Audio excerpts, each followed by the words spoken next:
大家好，欢迎来到丽丽厨房，我是丽丽。阳春3月，又到了吃香椿的时候。相信很多朋友在烹饪香椿的时候，都会将香椿放在水中焯一遍再烹饪。这样做呢，就大错特错了。所以咱们今天就跟大家分享一个烹饪香椿的小技巧。用这个方法烹饪出来的香椿，香味浓郁，营养不流失，吃起来口感也非常好，味道也不错。一起来看看我是怎么做的吧。首先，我们准备小把香椿，用剪刀把香椿的根部剪下来，不要了。因为今天买的这个香椿比较老，尽量多剪一部分。剪好后，再把香椿放到菜篮子里边。香椿呢，被称为树上蔬菜，虽然长在树上，但是还是有很多的灰尘和杂质，只用清水洗很难清洗干净，所以我们需要好好的清洗一下。处理好的香椿先放一旁备用，接着准备一盆清水，往里边加1勺食盐，再加1勺食用小苏打，用手搅拌均匀，搅拌至食盐化开。搅匀后，再把香椿放盐水中，用手抓拌均匀，抓匀后放一旁浸泡10分钟，把香椿表面的杂质和灰尘泡出来，这样更容易清洗干净。趁这个时间呢，再准备几个大虾，把它放大碗中，倒适量的清水没过大虾，然后再把大虾处理一下，把虾头掰下来不要了，再把虾壳去掉。像这种冷冻过后的大虾呢，虾壳是很容易去掉的。去壳后再取出一把小刀，在虾背这里给它划上一刀，开一个小口，再把虾线取出来。虾线是虾的肠道，非常脏，所以我们在处理大虾的时候，一定要把虾线去掉。处理好的大虾，把它放大碗中，全部处理好以后，再倒适量的清水，把大虾清洗一下。洗净后控水捞出，放另外一个大碗中，先放一旁备用。接着准备1块生姜，先给它切成薄片，再切成细丝。切好后再准备几根小葱，给它切成葱段。全部切好之后，把它放虾肉的碗中，往里边加一点点食盐，加适量的胡椒粉，再加1勺料酒去腥，下手抓拌均匀，让大虾均匀的裹上一层料汁，这样可以去腥增香。抓匀后放一旁备用。接着准备一个红椒，把红椒蒂切下来不要了，再把红椒对半切开，把红椒籽去掉，这样吃的时候就不会觉得辣了。再把红椒切成细丝，最后再切成红椒丁。切好后放入盘中。再准备一个青椒，把青椒蒂切下来不要了，再把青椒对半切开，把青椒籽去掉，这样吃的时候也不会觉得辣。再把青椒切成细丝，最后再切成青椒丁。切好后放入大碗中。再准备半根去皮的胡萝卜，先给它切成薄片，再切成细丝，再切成胡萝卜丁。切好后放入大碗中。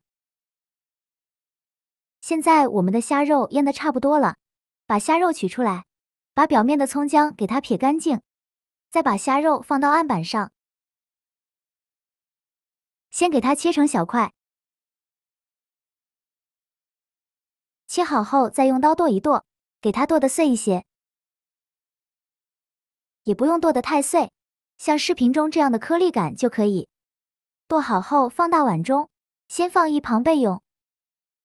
现在我们的香椿已泡得差不多了，看一下泡香椿的水已经变浑浊了许多，表面漂浮着很多黑色的杂质，说明香椿表面的杂质和灰尘已经被泡出来一部分。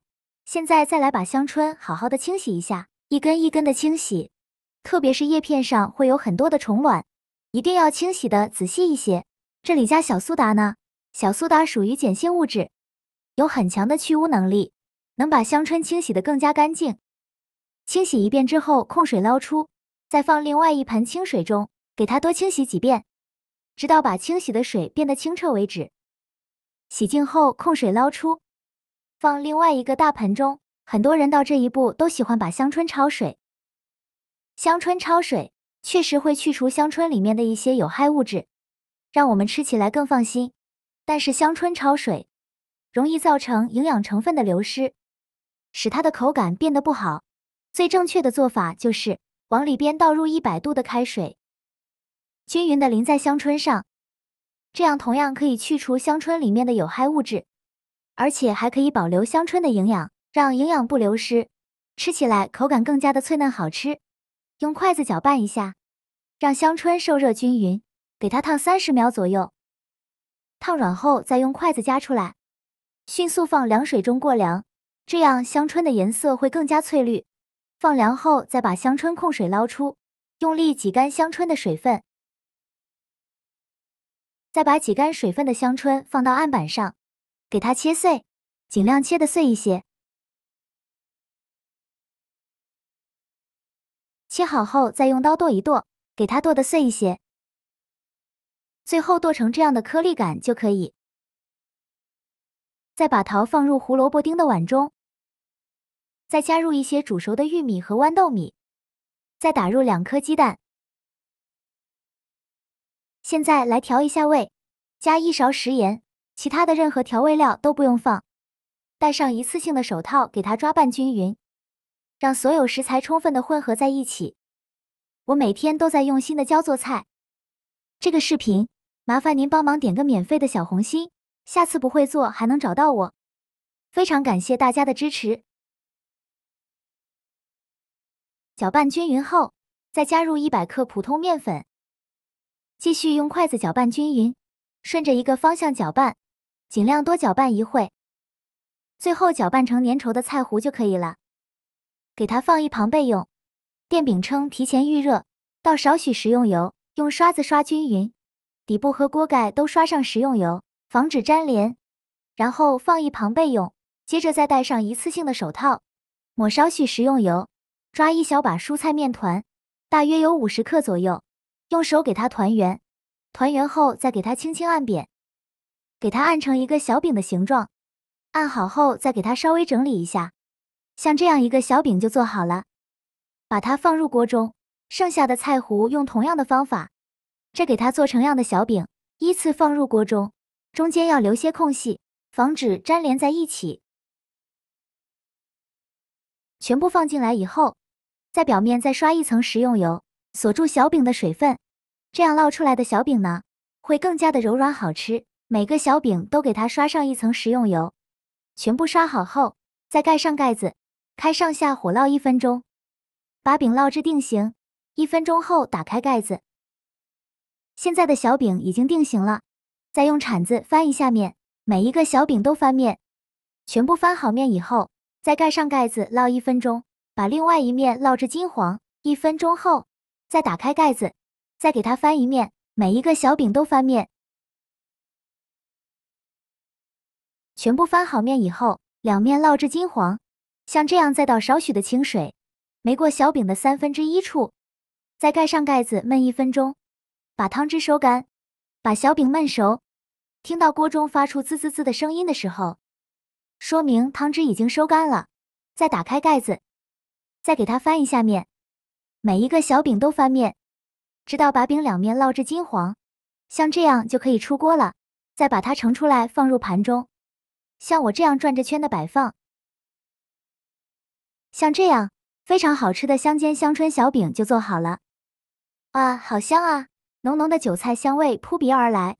这样做的香椿鸡蛋饼，吃起来外酥里嫩，鲜香美味，超好吃。搭配虾仁、鸡蛋、胡萝卜、玉米、豌豆、青红椒，营养非常的丰富，而且口感也很棒，有玉米的清甜，香椿特殊的香味，虾肉的鲜香，还有辣椒微微辣的口感，真的是营养又好吃，用来当早餐真的很不错。搭配牛奶、豆浆粥都非常的营养，关键做法简单，喜欢的朋友就赶快收藏起来试试吧。好了，今天的视频就分享到这里了。这个视频麻烦您帮忙点个免费的小红心，下次不会做还能找到我。非常感谢大家的支持，我们下个视频见，拜拜。